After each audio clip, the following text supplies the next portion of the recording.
اعوذ باللہ من الشیطان الرجیم بسم اللہ الرحمن الرحیم السلام علیکم ورحمۃ اللہ وبرکاتہ۔ تاریخ وہی ہے کہ جو چشمدید گواہوں نے لکھی، اور سلیم بن قیس ہلالی وہ پہلے گواہ ہیں جنہوں نے حق اہل بیت علیہم السلام اور اسرار امامت کو قلم بند کیا۔ اس عظیم کتاب اسرار امامت کو آڈیو کی شکل میں آپ تک پہنچا رہے ہیں۔ یہ محض ایک کتاب نہیں بلکہ بصیرت کا ایک سمندر ہے۔ دعا ہے کہ کوشش آپ کے لیے اور ہمارے لیے ہدایت کا ذریعہ بنے۔ سلسلہ وار سننے کے لیے ہمارے ساتھ جڑے رہیں اور اس سلسلے کو پلے لسٹ بنامے اسرار امامت میں ضرور ملاحظہ کیجیے گا۔ آج انشاءاللہ کہ اس کتاب کا حصہ نمبر اول بیان کریں گے، لیکن کتاب شروع کرنے سے پہلے میں شکریہ ادا کرنا چاہوں گی۔ تسنیم اختر ان کا نام ہے، اور ان کا بہت بہت شکریہ کہ آپ نے اس کتاب کی طرف ہماری نشاندہی کی، اور معذرت کہ آپ کو اس وقت تک کے لیے انتظار کرنا پڑا، کیونکہ پچھلی ریکویسٹ بہت زیادہ ہوتی ہیں، تو جب تک پچھلی ریکویسٹ پینڈنگ ہوتی ہیں میں آگے کی آنے والے ریکویسٹ کی طرف بعد میں متوجہ ہوتی ہوں جب ان کا وقت آتا ہے۔ بہرحال کیونکہ کتاب لمبی ہے، تقریباً 350 صفحات کے اوپر مشتمل ہے یہ کتاب، تو بغیر کسی تمہید کے ہم شروع کرتے ہیں اس کتاب کو۔ اس کتاب میں مقدمے سے شروع کر رہے ہیں۔ کتاب سلیم بن قیس ہلالی کوفی کے بارے میں یہ گراں بہا اور نفع بخش فائدے ہیں کہ جو پیش کیے جاتے ہیں۔ بعض محققین کے مساعی کا نتیجہ ہے جسے انہوں نے اپنے نسخوں میں شامل کر لیا ہے۔ خداوند عالم ان کے امثال اہل علم میں زیادہ کرے اور اس ذریعے سے خدا کے بندوں کو فائدہ پہنچائے، چونکہ ان تحقیقات اور فوائد کا اس کتاب سے گہرا تعلق ہے، اس لیے ہم نے اس کی اشاعت ضروری سمجھی، اور ان استاد محقق کی اس مہربانی پر کہ انہوں نے اسے حاشیوں سے بھی آراستہ کر دیا ہے ان کا شکریہ ادا کرتے ہیں۔ ان کا یہ مقدمہ نہایت مستحکم اور اس کتاب کا سنگ بنیاد ہے، اور اس کا مطالعہ کرنے والوں پر فرض ہے کہ ان فوائد پر نظر رکھیں اور خدا ان کے وجود کو قائم رکھے۔ پہلا فائدہ ہمارے بعض محققین نے ذکر کیا ہے کہ احادیث اصول مذہب شیعہ کے اس مؤلف ابو صادق سلیم بن قیس ہلالی کو فی عامر تابعی نے حضرت امیر المومنین علی مرتضیٰ علیہ السلام اور امام حسن اور امام حسین اور امام زین العابدین اور امام محمد باقر علیہ السلام کا زمانہ پایا ہے، اور امام زین العابدین علیہ السلام کے عہد امامت میں جبکہ وہ حجاج بن یوسف کے دور میں پوشیدہ تھے وفات پائی۔ یہ پرانے اصول پر امام جعفر صادق علیہ السلام کے عہد سے قبل تالیف کی گئی ہے۔ کتاب الغیبت ابو عبداللہ محمد بن ابراہیم بن جعفر نعمانی نے کتاب الغیبت کے اس باب میں الغیبت ہے میرے خیال سے اس باب میں جس میں روایت کی گئی ہے کہ امام 12 ہیں، فرمایا ہے کہ تمام اہل علم اور ائمہ اہل بیت علیہم السلام سے روایت کرنے والوں میں اس امر میں کوئی اختلاف نہیں ہے کہ سلیم بن قیس کی کتاب اصول دین میں سب سے بڑی اصل ہے۔ اہل علم اور اہل بیت کے ذمہ داریوں نے اسے اہل علم اور اہل بیت کے ذمہ دار راویوں نے اسے پیش رکھا ہے، اس لیے کہ اس میں جو کچھ درج ہے وہ سب حضرت رسول خدا صلی اللہ علیہ وآلہ وسلم، امیر المومنین علیہ السلام، مقداد، سلمان، ابو ذر اور ان جیسے معتمد اصحاب رسول سے لیا گیا جنہیں آن حضرت اور حضرت امیر المومنین کی صحبت زیارت کا شرف حاصل ہوا تھا۔ انہوں نے خود ان سے سنا، اور یہ ایسے اصول ہیں جن کی طرف شیعہ رجوع کرتے ہیں اور اس پر اعتماد اور بھروسہ کرتے ہیں۔ اور ابو عبداللہ امام جعفر صادق علیہ السلام سے روایت ہے کہ ہمارے شیعوں اور دوستوں میں سے جس کے پاس کتاب سلیم ابن قیس ہلالی نہ ہو اس کے پاس ہمارے امر میں سے کچھ نہیں ہے، اور نہ وہ ہمارے اسباب سے باخبر ہے، اور یہ مذہب شیعہ کی ابجد اور آل محمد کے رازوں میں سے ایک راز ہے۔ مختصر اثبات الرجعہ کتاب مختصر اثبات الرجعہ کی جو غیبت کے موضوع پر فضل ابن شازان متوفی نے 260 ہجری میں لکھی ہے، انہوں نے محمد بن اسماعیل بن بصی سے، اور انہوں نے حماد ابن عیسیٰ متوفی 208 ہجری سے، اور انہوں نے ابراہیم ابن عمر یمانی سے کہ جو امام محمد باقر اور امام جعفر صادق علیہ السلام اور امام موسیٰ کاظم علیہ السلام کے اصحاب سے تھے۔ انہوں نے ابان ابن ابی عیاش سے، اور اس نے سلیم ابن قیس ہلالی سے نقل کیا ہے کہ میں نے حضرت امیر المومنین علیہ السلام کی خدمت میں عرض کیا کہ میں نے قرآن مجید کی کچھ تفسیر سلمان، مقداد اور ابو ذر سے سنی ہے۔ آپ نے جواب دیا کہ لوگوں کے پاس حق بھی ہے اور باطل بھی، سچ بھی ہے اور جھوٹ بھی، ناسخ بھی ہے اور منسوخ بھی، آخر حدیث تک جس میں یکے بعد دیگرے ائمہ طاہرین علیہ السلام کے نام لیے گئے ہیں اس کے آخر میں ہے کہ محمد ابن اسماعیل کا کہنا ہے کہ پھر حماد نے کہا کہ میں نے اس حدیث کا اپنے مولا امام جعفر صادق علیہ السلام سے ذکر کیا تو وہ گریہ فرمانے لگے اور فرمایا کہ سلیم نے سچ کہا ہے، اس لیے کہ یہ حدیث میرے پدر بزرگوار نے اپنے پدر بزرگوار سے اور انہوں نے اپنے جد امام حسین علیہ السلام سے نقل کر کے بتائی ہے، اور فرمایا ہے کہ میں نے اپنے پدر بزرگوار سے یہ اس وقت سنی کہ جب سلیم ابن قیس نے ان سے سوال کیا تھا۔ کتاب مختصر البصائر میں ہے کہ ابان ابن ابی عیاش نے سلیم ابن قیس کی یہ کتاب امام زین العابدین علیہ السلام کو اس وقت پڑھ کے سنائی کہ جب آپ کے مخصوص اور مشہور اصحاب بھی موجود تھے، جن میں ابو طفیل بھی تھے۔ سن کر امام علیہ السلام نے تصدیق کی اور فرمایا کہ یہ ہماری صحیح احادیث سے ہے۔ اسی طرح کشی نے ذکر کیا ہے کہ امام زین العابدین علیہ السلام کے بعد یہ کتاب امام محمد باقر علیہ السلام کی خدمت میں پیش کی گئی۔ ان کی آنکھوں میں آنسو بھر آئے اور فرمایا کہ سلیم نے سچ کہا ہے۔ امام حسین علیہ السلام کی شہادت کے بعد میرے روبرو وہ میرے پدر بزرگوار کے پاس بیٹھتے تھے اور حدیث سنائی تو میرے والد ماجد نے فرمایا کہ سلیم نے سچ کہا ہے۔ مجھ سے والد بزرگوار اور ام نامدار نے بھی اپنے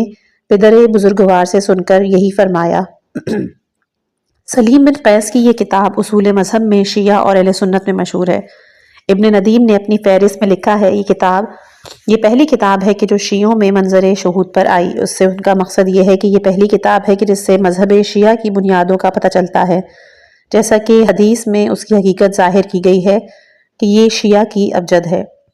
محاسن الاوائل قاضی بدر الدین نے اپنی کتاب محاسن الوسائل میں معرفت الاوائل میں لکھا ہے کہ سلیم ابن قیس ہلالی کی کتاب سب سے پہلے مذہب شیعہ میں لکھی گئی۔ میں کہتا ہوں کتاب السنن کہ جو ابو رافع کی تصنیف ہے کہ جو 40 ہجری کے درمیان فوت ہوئے اور جن کی وفات کے بعد ان کا مکان معاویہ نے خرید لیا تھا، وہ سلیم ابن قیس کی کتاب سے قبل لکھی گئی ہے۔ قدیم اصحاب بہت سے قدیم اصحاب نے اپنی کتب میں سلیم ابن قیس کا ذکر کیا ہے، جیسے اثبات الرجعہ، الاحتجاج، الاختصاص، عیون المعجزات، من لا یحضر الفقیہ، البصائر، الدرجات، کافی، خصال، تفسیر فرات، تفسیر محمد ابن عباس ابن ماہیار، الدرع العظیم فی مناقب الائمہ علیہم السلام، اور اس سے جو روایت لی ہے انہیں ابان ابن ابی عیاش تک منتہی کیا ہے، جنہیں سلیم ابن قیس نے کتاب دے کر وصیت کی تھی، لیکن بہت سے دوسرے راوی سلیم کی طرف منسوب کر کے یہ احادیث ابان کے واسطے کے بغیر بیان کرتے ہیں، جیسا کہ سندوں سے ظاہر ہوتا ہے۔ پس جو شخص ابراہیم ابن عمر یمانی سے روایت کرتا ہے وہ در حقیقت حماد ابن عیسیٰ سے روایت کرتا ہے، اور وہ ابراہیم ابن عمر سے اور وہ سلیم سے بغیر ابان کے واسطے کے۔ اس امر کی نجاشی اور شیخ طوسی نے تشریح فرمائی ہے۔ اس سے واسطے کے ثبوت پر کوئی اثر نہیں پڑتا، جیسا کہ کتاب اثبات الرجعہ میں محمد ابن اسماعیل ابن نری سے ایک روایت درج ہے جو انہوں نے حماد ابن عیسیٰ سے اور انہوں نے ابراہیم ابن عمر یمانی سے اور انہوں نے ابان ابن ابی عیاش سے اور انہوں نے سلیم ابن قیس سے نقل کی۔ یہی حال دوسری روایات کا ہے، بلکہ اس سے ظاہر ہوتا ہے کہ ابراہیم سلیم سے بلا واسطہ بھی روایت کرتے ہیں اور ابان کے واسطے سے بھی، بلکہ بعض احادیثوں کو بہت سے واسطوں سے روایت کرتے ہیں، جیسا کہ خود سلیم کے بعض نسخوں میں اسی طرح درج ہے کہ ابراہیم ابن عمر یمانی سے روایت ہے کہ انہوں نے اپنے چچا عبد الرزاق ابن حمام متوفی 211 ہجری سے، انہوں نے اپنے باپ حمام ابن نافع صنعائی سے، انہوں نے ابان ابن ابی عیاش سے، انہوں نے سلیم ابن قیس سے روایت کی۔ روایات میں اس طرح بھی ہے کہ ابراہیم نے عبد الرزاق سے، انہوں نے معمر ابن راشد سے، انہوں نے ابان سے، انہوں نے سلیم سے روایت کی۔ اس کی وجہ یہ ہے کہ یہ سب معاصر تھے۔ سب راویوں کا ذکر اس لیے کرتے ہیں کہ سلسلوں کی کثرت سے وثوق اور اعتبار سے زیادہ ہو جائے، حالانکہ ایک دوسرے سے بیان کیا کرتا تھا اور ان کے لیے بلا واسطہ راہ بھی موجود تھی۔ اسی طرح علی ابن جعفر حضرمی بغیر واسطے کے سلیم سے روایت کرتے ہیں، جیسا کہ بصائر الدرجات اور اختصاص میں ان کی روایات یوں درج ہیں کہ ابراہیم بن محمد ثقفی نے اسماعیل بن شبار سے، انہوں نے علی بن جعفر حضرمی سے، انہوں نے سلیم شامی سے نقل کیا ہے کہ میں نے علی مرتضیٰ علیہ السلام کو یہ فرماتے ہوئے سنا کہ میں اور میرے اوصیاء جو میری ذریت سے ہوں گے مہدی علیہ السلام ہیں۔ آخری حدیث تک یہ حدیث سلیم بن قیس ہلالی کے نسخوں میں موجود ہے۔ یہیں سے یہ امر بھی ظاہر ہو گیا کہ سید علی ابن احمد عقیقی اور ان کے تابعین مثل ابن ندیم وغیرہ کا یہ کہتے ہیں کہ آبان کے سوا کسی نے سلیم سے روایت نہیں کی، یہ مطلب ہے کہ سلیم نے آبان کے سوا یہ کتاب کسی کو سپرد نہیں کی، یا وہ یہ کہنا چاہتے ہیں کہ آبان کے سوا سلیم سے کسی اور کا روایت کرنا انہیں معلوم نہیں۔ پس ہم نے ان کے علاوہ جو روایتیں قدمہ کی ان کتابوں میں پائی ہیں جو ان سے قبل تالیف ہوئیں، وہ اس کے منافی نہیں ہیں، کیونکہ ان کا یہ کہنا کہ انہیں کسی اور راوی کے نہ ہونے کا علم ہے بیکار ہے، اس سے اختلاف دور نہیں ہوتا، خصوصاً جبکہ ابن غزائری نے بھی اعتراف کیا ہے جن کے سوا کسی نے کتاب سلیم کی تنقید نہیں کی، انہیں کتاب سلیم آبان کے وسیلے کے بغیر ملی ہے۔ پس جن لوگوں نے سلیم سے ناواقفیت ظاہر کی، ان کی رد میں انہوں نے فرمایا کہ میں نے سلیم کا ذکر کئی جگہ پایا ہے بغیر ان کی کتاب یا ابان ابن ابی عیاش کی روایتوں کے، اور ہمیں اس تنقید کے رد کرنے کی ضرورت نہیں، جبکہ محققین کا تصدیق کرنا اس کے دفع کے لیے کافی ہے۔ جس طرح سلیم نے اپنی کتاب ابان کے حوالے کی تھی اور دوسرے لوگ ان سے روایت کرتے ہیں، اسی طرح ابان نے اپنی وفات سے قبل یہ کتاب عمر بن محمد عبد الرحمن بن ازنیہ کوفی کے حوالے کی، اس لیے کہ انہوں نے خواب میں سلیم کو دیکھا کہ وہ انہیں خبر دے رہے ہیں کہ وہ جلد وفات پانے والے ہیں اور حکم دے رہے ہیں کہ وہ جلد وصیت کو پورا کرے، جیسے کہ ابن ازنیہ نے کتاب سلیم کے شروع میں اس کا ذکر کیا۔ اور علامہ مجلسی علیہ الرحمہ نے اول بہار الانوار میں کتاب سلیم کے سرنامے کا ذکر کیا ہے، اور اس میں ابن ازنیہ کا یہ بیان بھی ہے کہ آبان نے اپنی موت سے قبل انہیں بلایا، پھر طویل بیان کے آخر میں یہ کہا کہ پھر آبان نے سلیم کی کتاب میرے سپرد کر دی اور اس کے بعد 1 ماہ بھی زندہ نہ رہے۔ بس ابن ازنیہ یہ روایت کرتے ہیں کہ آبان نے یہ کتاب ان کے سپرد کی ہے، اور ایک دوسرا گروہ اس سپردگی کے بغیر براہ راست آبان سے روایت بیان کرتا ہے، جیسا کہ بہت سی کتابوں میں احادیث سلیم کی سندوں سے ظاہر ہوتا ہے، اور کتاب سلیم کے بعض نسخوں کے اول میں ہے کہ ان میں عثمان بن عیسیٰ اور حماد بن عیسیٰ بھی ہیں، کیونکہ یہ دونوں آبان سے روایت کرتے ہیں، جیسا کہ فہرست اور نجاشی کی دونوں سندوں میں ہے، جنہوں نے ایک ہی شیخ سے روایت کی، جس کی تعبیر نجاشی نے یہ کی کہ وہ علی بن احمد قمی اور شیخ طوسی ہیں جو کہ ابی جیت سے اخذ کرتے ہیں، جن کا نام علی بن احمد بن ابی جیت قمی ہے، اور وہ ان دونوں کے استادوں میں سے تھے، اور وہ محمد بن حسن بن ولید سے روایت کرتے ہیں، اور وہ محمد بن ابو القاسم ماجیلو یہ سے، اور وہ محمد بن علی السیرفی سے، اور وہ حماد و عثمان فرزندان عیسیٰ سے، اور وہ ابان سے، اور وہ سلیم سے، اور تمام سندیں اسی طرح فہرست شیخ طوسی میں موجود ہے، لیکن نجاشی کے نسخوں میں آخری حصہ کاتب کے قلم سے ساقط ہو گیا ہے، یعنی یہ کہ انہوں نے ابان سے اور ابان نے سلیم سے روایت کی ہے، اور ان میں سے ابراہیم بن عمر یمانی بھی ہیں جن کا ذکر گزر چکا ہے، وہ خود بھی بلا واسطہ سلیم سے روایت کرتے ہیں، اور ان میں محمد بن مروان سندی بھی ہیں جن کا ذکر تفسیر فرات میں ہے، اور ان میں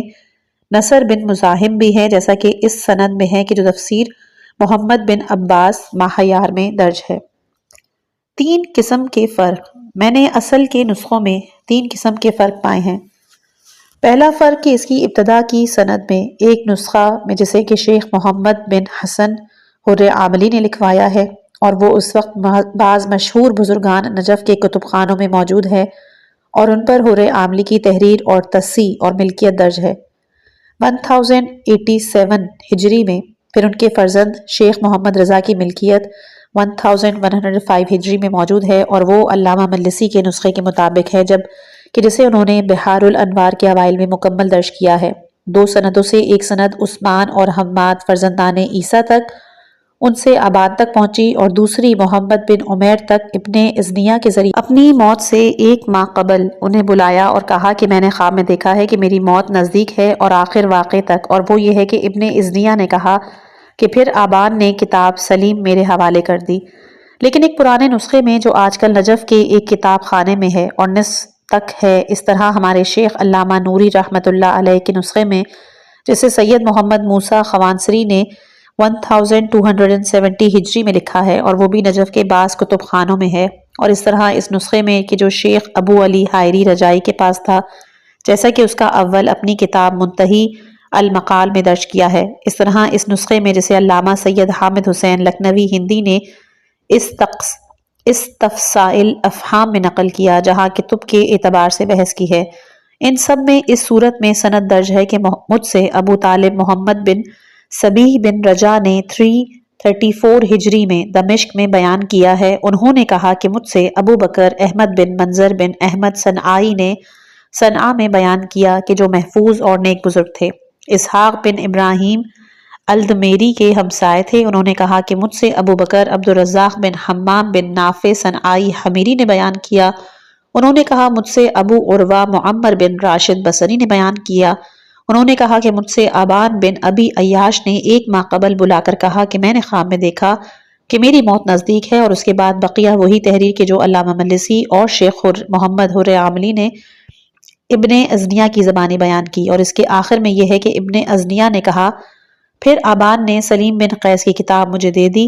اس سے ظاہر ہوتا ہے کہ ابان نے جسے بلایا تھا وہ ان نسخوں میں عمر بن ازنیہ ہے، اور اس کا نام کا کاتب کے قلم سے رہ گیا، اس لیے آخر میں اس کا ذکر موجود ہے۔ پس تمام گزشتہ نسخوں کا اتفاق ظاہر ہو گیا، یعنی یہ کہ سلیم نے اپنی کتاب ابان کے حوالے کی، اور ابان نے عمر ابن ازنیہ کے سپرد کی، اور محمد ابن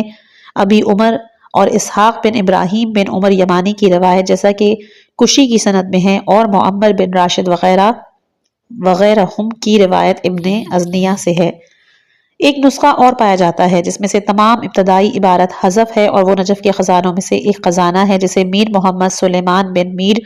محمد معصوم بن میر بہاؤالدین حسینی نجفی نے مدینہ منورہ میں 1048 ہجری میں لکھا، جس میں 2000 بیت کے قریب ہیں۔ ان کی پہلی حدیث حضرت امیر المومنین علیہ السلام کا یہ ارشاد ہے، کچھ ایسے لوگ بھی ہیں جنہیں خدا بغیر حساب کے جنت میں داخل کرے گا، اس قول تک کہ انہیں جہنمی نام رکھیں گے، اور اس کا اول مختصر حمد کے بعد یہ ہے کہ یہ آن حضرت کی حدیثوں میں سے چند ہیں جنہیں سلیم ابن قیس حلالی نے جمع کیا۔ حضرت امیر المومنین علیہ السلام سے اور کہا ہے کہ ہم نے امیر المومنین علیہ السلام نے فرمایا، اسی طرح سلیم نے کہا یا سلیم نے ذکر کیا کہ لفظ کے ساتھ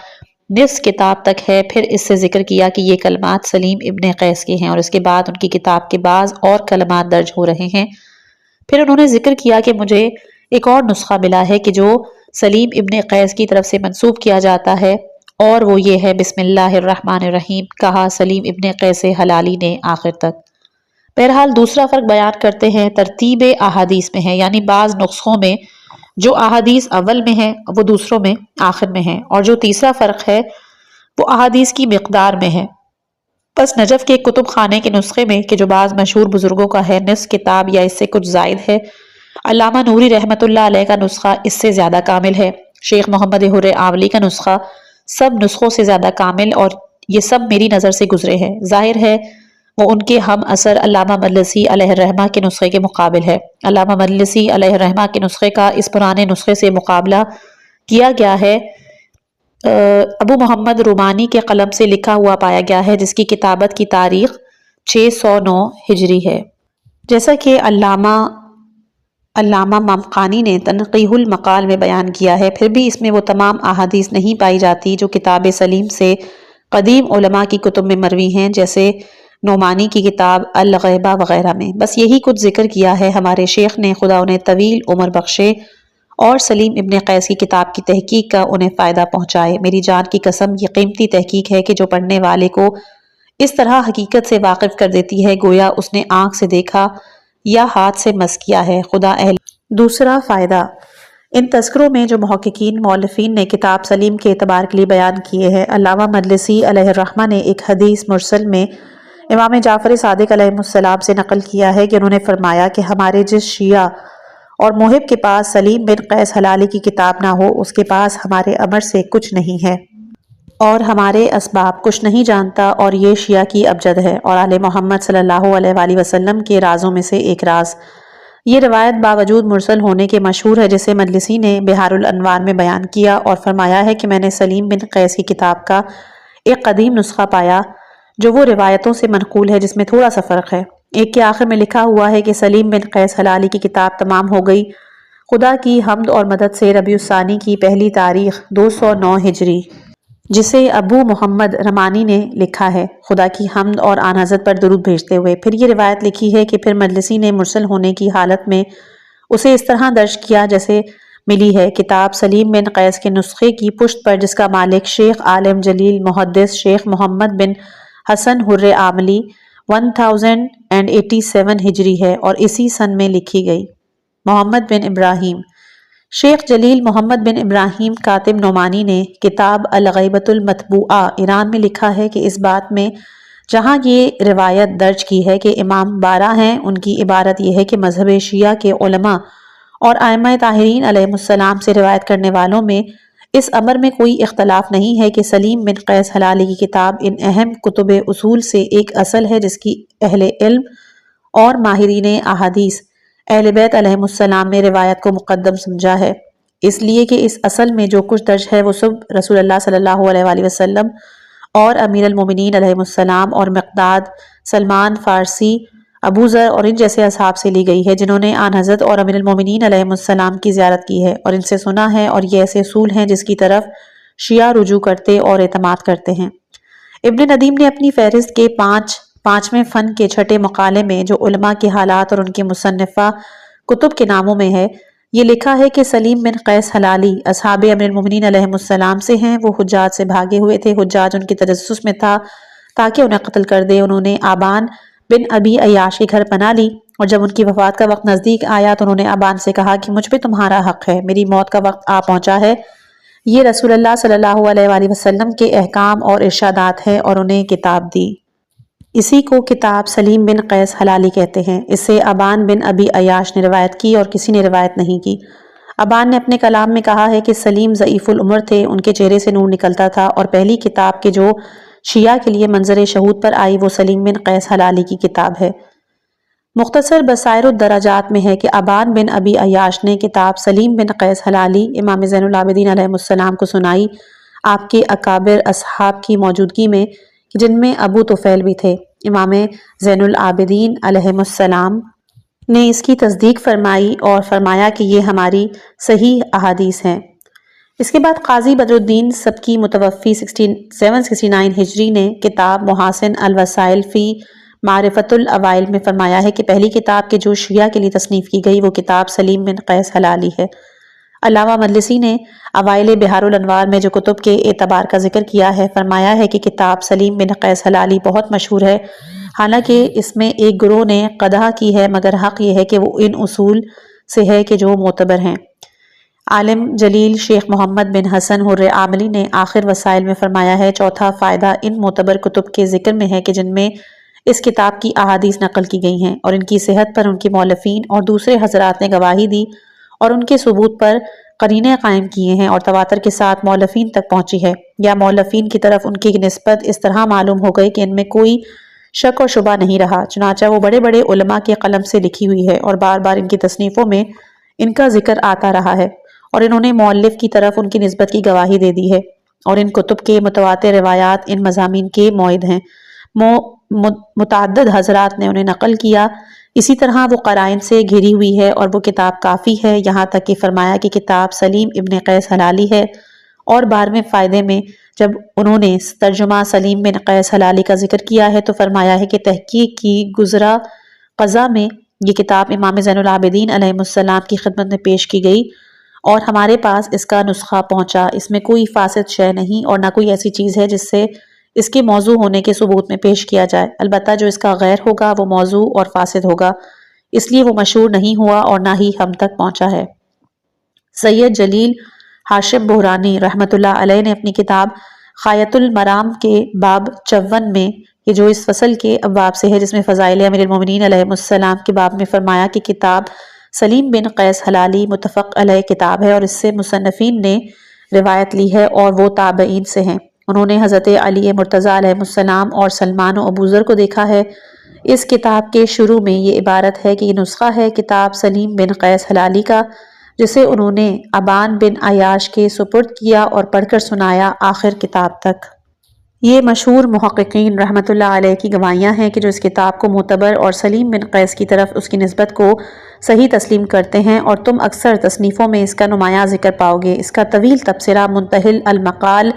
مصنفہ شیخ علی حائری اور روضۃ الجنان مصنف سید محمد باقر موسوی خانساری اور تنقیح المقال فی احوال الرجال مصنف علامہ فقیہ شیخ عبداللہ مامقانی نجفی میں پاؤ گے۔ خدا کی رضائیں ان کے شامل رہیں، اور یقیناً ان سب بزرگوں نے اس کتاب کی سلیم کی طرف نسبت کی تحقیق فرمائی ہے اور یہ طے کیا ہے کہ یہ انتہائی درجے کی معتبر ہے اور اس کی خبریں صحیح ہیں جن کی توثیق کی گئی ہے، اور اس کتاب پر مخالفوں کی طرف سے جس قدر شبہے کیے جاتے ہیں انہوں نے ان سب کی تردید کی ہے اور ان کی راویوں کو باطل کہا ہے، جن میں ایک غصائری بھی ہیں جو اس بات میں مشہور ہیں کہ ان کی تصنیفات ناقابل اعتبار ہیں، جن کے باخبر مؤلف نے بھی ان کا ذکر کیا ہے، اس نے ان پر نص کی ہے، لہٰذا اس کتاب میں کسی شک اور شبے کی گنجائش نہیں ہے۔ تیسرا فائدہ، صاحب کتاب الدر العظیم فی مناقب الائمہ، انہوں نے حضرت امیر المومنین علیہ السلام کی وصیت بیان کرنے کے بعد آپ کی دوسری وصیت کا ذکر کیا کہ جو آپ نے اپنے فرزند امام حسن علیہ السلام سے کی۔ وہ کہتے ہیں عبد الرحمن بن حجاج نے ابو عبداللہ علیہ السلام سے روایت کی ہے، نیز عمر ابن شمر نے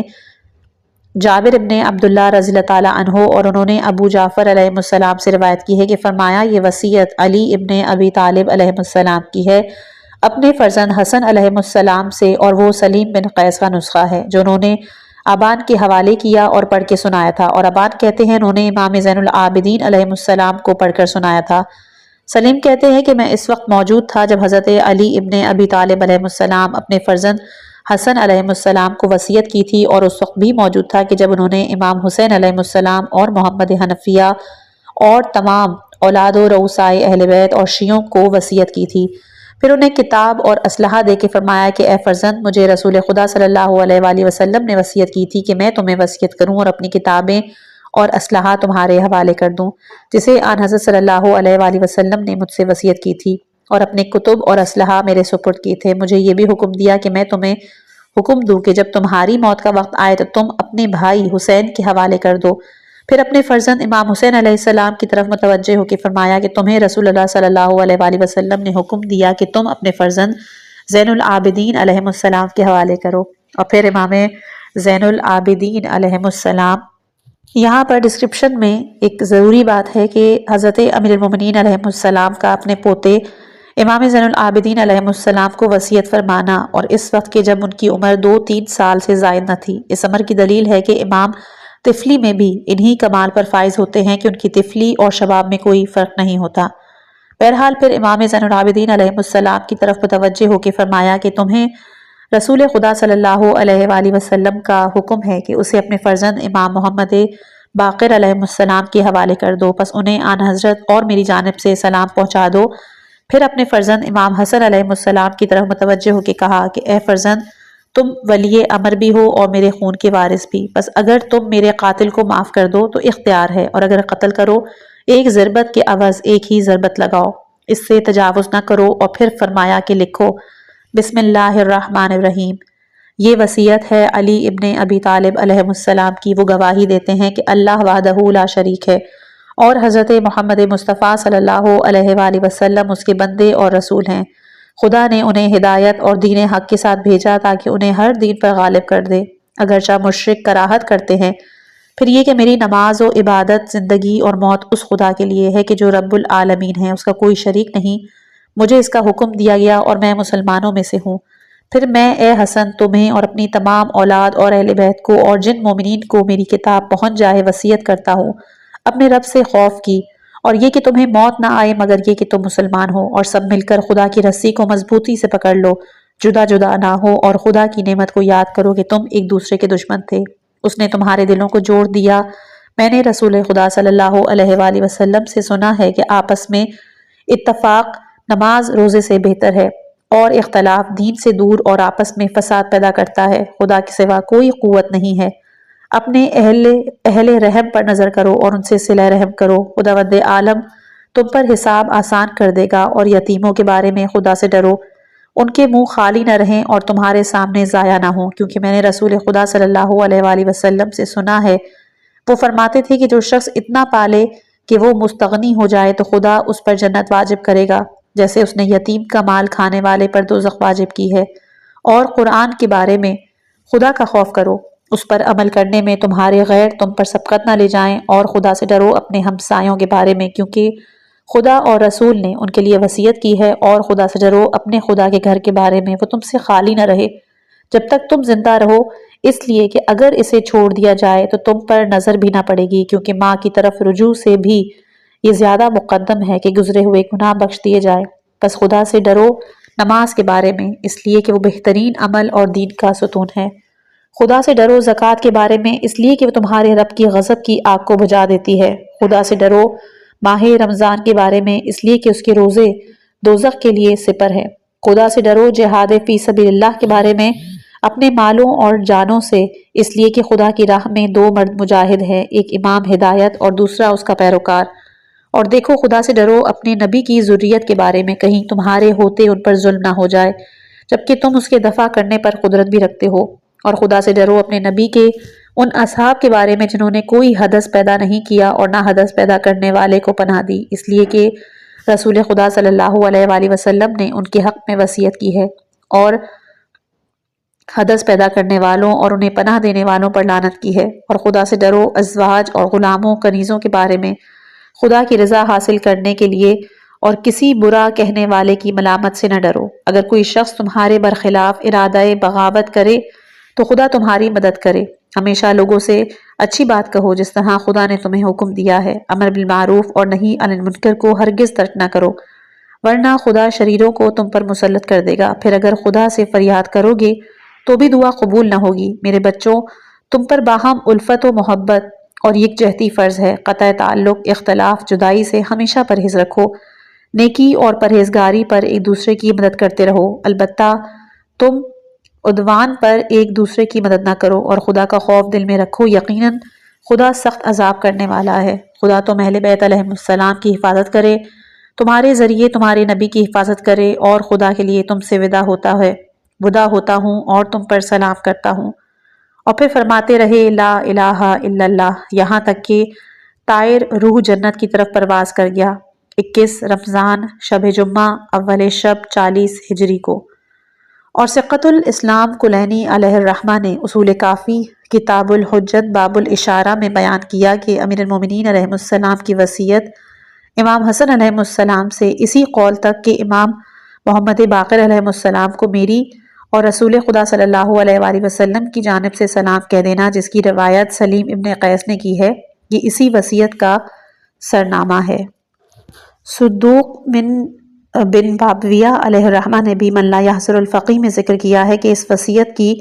سلیم بن قیس نے روایت کی ہے، پھر مکمل وصیت درج کی ہے، اور شیخ الطائفہ ابو جعفر محمد بن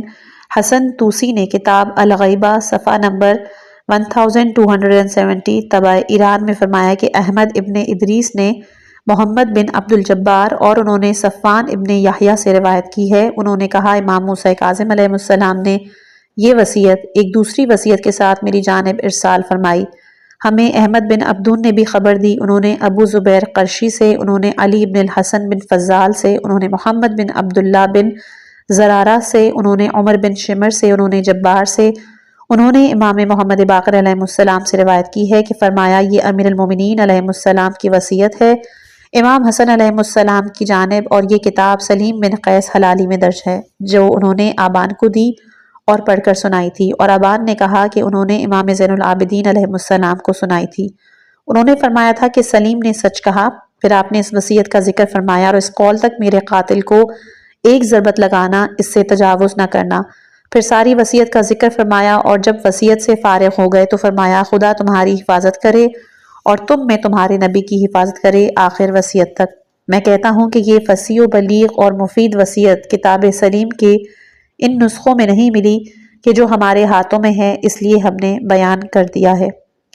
چوتھا فائدہ، علامہ مجلسی علیہ الرحمہ نے بحار الانوار کے متعدد حصوں اور مختلف ابواب میں بہت سی حدیثیں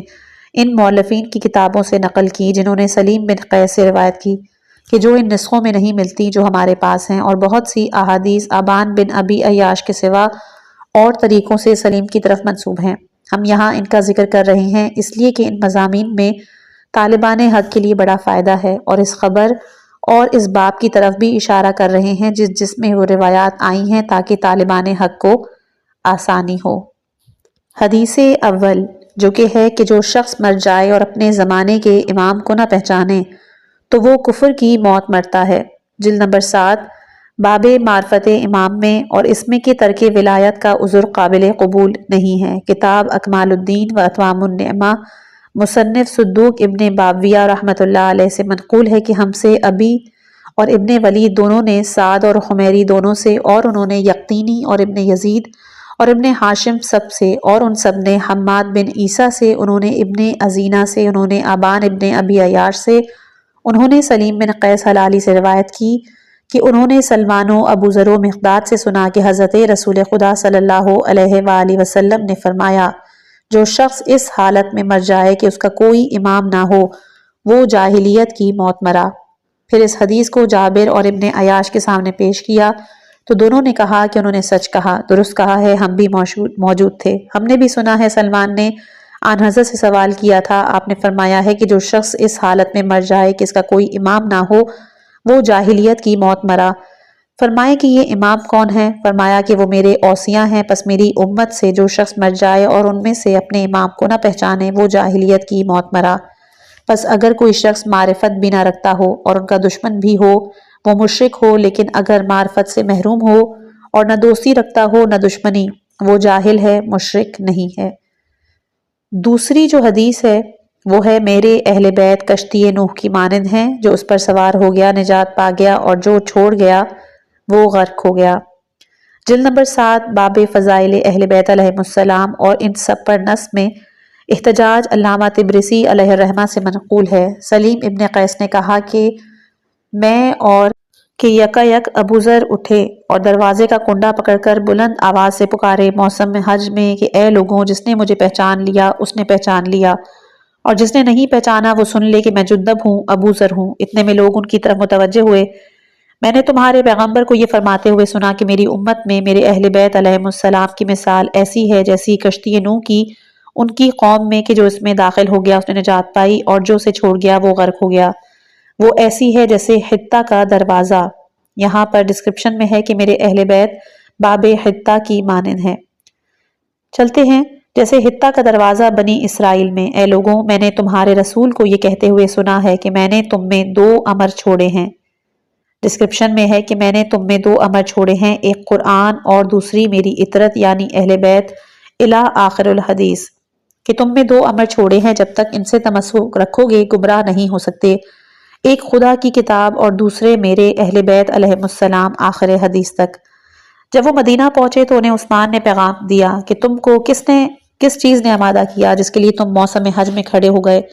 ابو ذر نے جواب دیا کہ میں نے آن حضرت صلی اللہ علیہ وآلہ وسلم سے عہد کیا تھا اور انہوں نے مجھے اس کا حکم دیا تھا۔ عثمان نے کہا، اس کا گواہ کون ہے؟ یہ سن کر حضرت علی، مرتضیٰ اور مقداد کھڑے ہو گئے، دونوں نے اس کی گواہی دی۔ اس کے بعد جب واپس جا رہے تھے عثمان یہ کہہ رہے تھے کہ یہ اور ان کا ساتھی یہ سمجھتے ہیں کہ یہ بھی کچھ ہیں۔ اس کے بعد تیسری حدیث جلد نمبر 7 باب اس امر میں کہ وہ کلمات اللہ ہیں۔ کنز الفوائد کراچی سے منقول ہے کہ وہ کہتے ہیں کہ ان سے محمد ابن عباس نے، ان سے علی بن محمد جعفی نے، ان سے احمد بن قاسم اکفائی نے، ان سے علی بن محمد بن مروان نے، ان سے ان کے باپ نے، ان سے ابان ابن ابی عیاش نے، ان سے سلیم بن قیس نے بیان کیا کہ ہم مسجد میں تھے، امیر المومنین علیہ السلام تشریف لائے۔ فرمایا کہ مجھ سے پوچھ لو قبل اس کے کہ مجھے نہ پاؤ، مجھ سے قرآن کے بارے میں سوال کر لو، کیونکہ قرآن میں اگلے پچھلوں کا علم موجود ہے۔ اس نے کوئی بات نہیں چھوڑی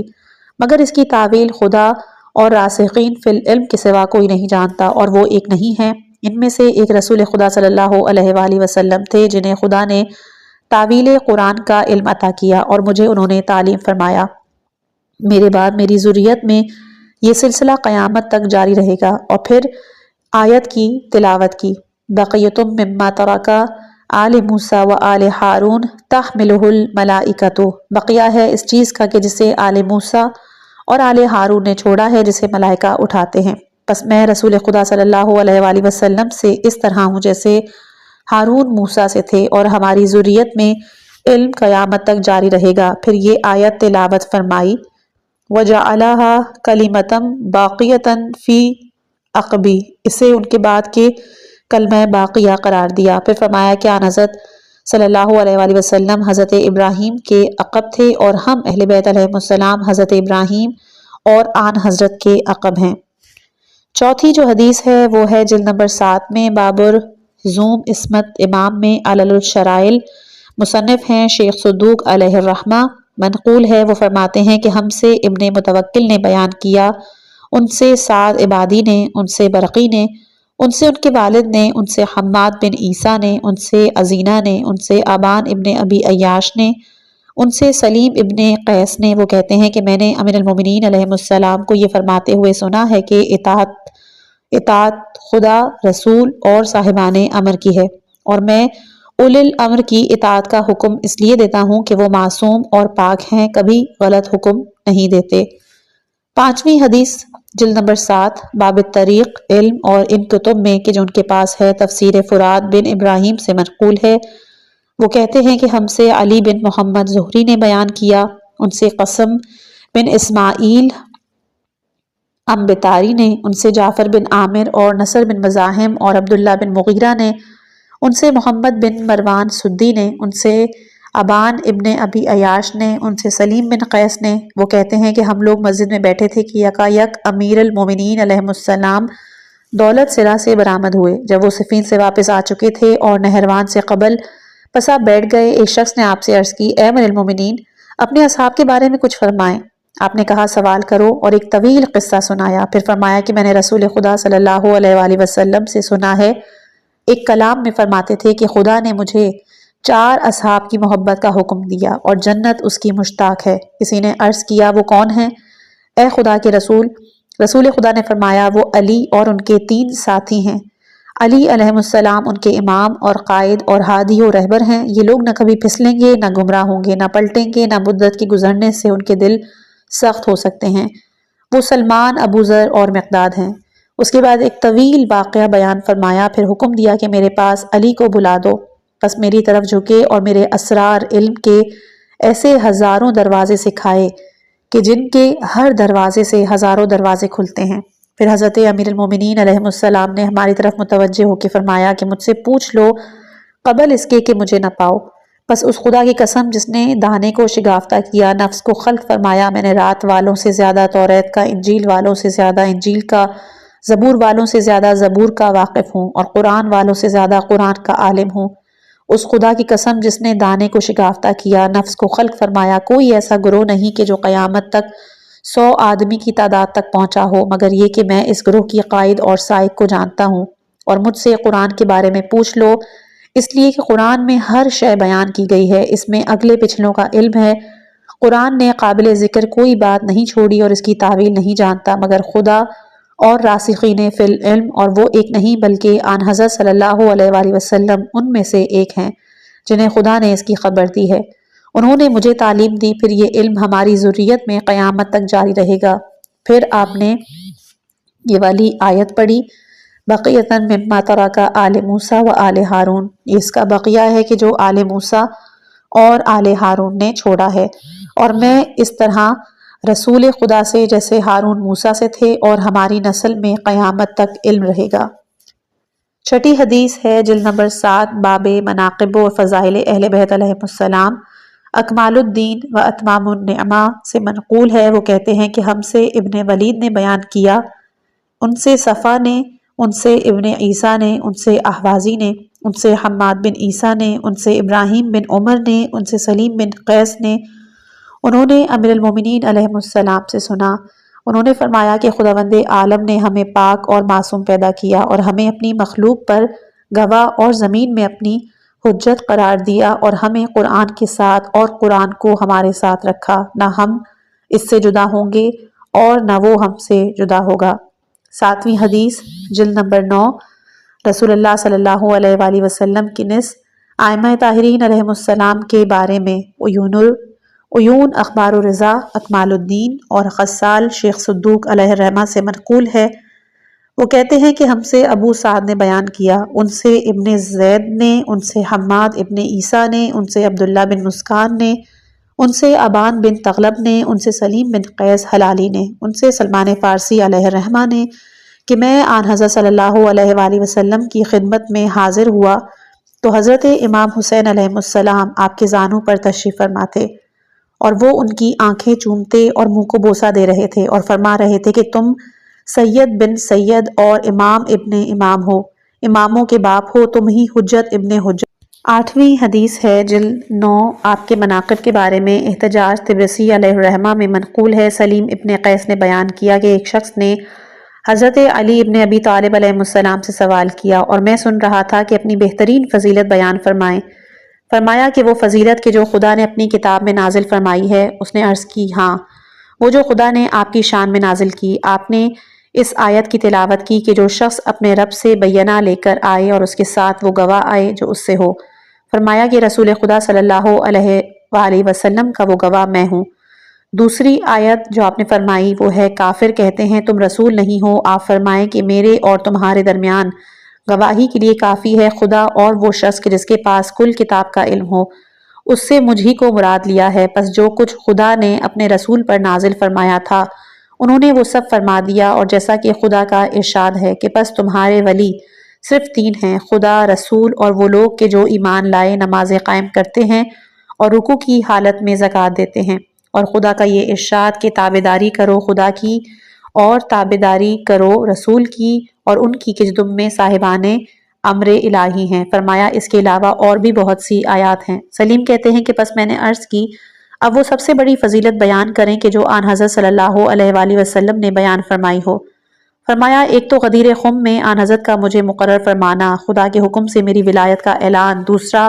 آن حضرت کا یہ ارشاد کہ اے علی تم مجھ سے وہی نسبت رکھتے ہو کہ جو ہارون کو موسیٰ سے تھی، سوائے اس کے کہ میرے بعد کوئی نبی نہیں۔ تیسرا یہ کہ میں نے آن حضرت صلی اللہ علیہ وآلہ وسلم کے ساتھ اس وقت سفر کیا کہ جب میرے سوا ان کا کوئی خادم نہ تھا اور ان کے پاس ایک ہی لحاف تھا، دوسرا لحاف نہ تھا، حالانکہ ان کے ہمراہ عائشہ بھی اسی لحاف میں ہوتی تھیں، اور آپ میرے اور عائشہ کے درمیان آرام فرماتے تھے۔ ہم تینوں پر ایک ہی لحاف ہوتا تھا، پس جب آپ نماز تہجد کے لیے بیدار ہوتے تو خود باہر آ کر لحاف کا درمیانہ حصہ اتنا نیچے کر دیتے تھے کہ وہ فرش سے مل جاتا۔ ایک رات مجھے بخار آیا تو میرے ساتھ رسول اللہ بھی بیدار رہے۔ ایک رات میرے اور مصلی کے درمیان گزاری، جس قدر ہو سکتا تھا نماز پڑھتے تھے، پھر میرے پاس آ کے میری حالت دریافت کرتے، مجھے دیکھتے تھے۔ صبح تک یہی حالت رہی، اور جب صبح کو اصحاب کو نماز پڑھائی تو دعا مانگی، خداوندہ علی کو شفا یاب کر عافیت بخش دے، کیونکہ آج کی رات ان کی بیماری نے مجھے جگایا ہے۔ پھر اصحاب کے سامنے مجھ سے فرمایا، اے علی تم کو بشارت ہو۔ میں نے عرض کی، خدا آپ کو اچھی بشارت دے اے خدا کے رسول، اور مجھے آپ پر فدا کر دے۔ فرمایا آج کی رات میں نے خدا سے کوئی ایسا سوال نہیں کیا کہ جو اس نے پورا نہ کر دیا ہو۔ میں نے اپنے لیے کوئی ایسی چیز نہیں مانگی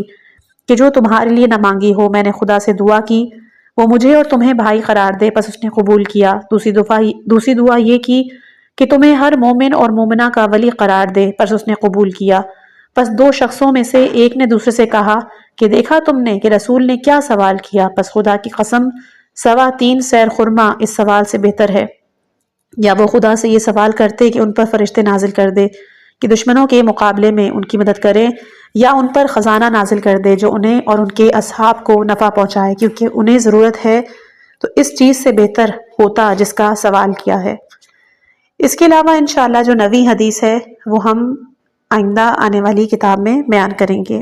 سامعین محترم، کتاب کا یہ حصہ یہاں اختتام پذیر ہوتا ہے۔ آئیے اس علمی نشست کا اختتام دعا پہ کرتے ہیں۔ بار الہٰ ہمیں قرآن اور اطرت کے دامن سے وابستہ رکھ، ہمیں ان فتنوں سے محفوظ رکھ جو صراط مستقیم سے بھٹکا دیتے ہیں۔ اس کوشش کو اپنی بارگاہ میں قبول فرما، اور اس کے مرتب کرنے والے اور ترجمہ کرنے والے مرزا یوسف حسین لکھنوی کے درجات بلند فرما۔ آمین۔ اگلے باب کے ساتھ بہت جلد حاضر ہوں گے۔ اپنا بہت خیال رکھیے گا۔ والسلام علیکم ورحمۃ اللہ وبرکاتہ۔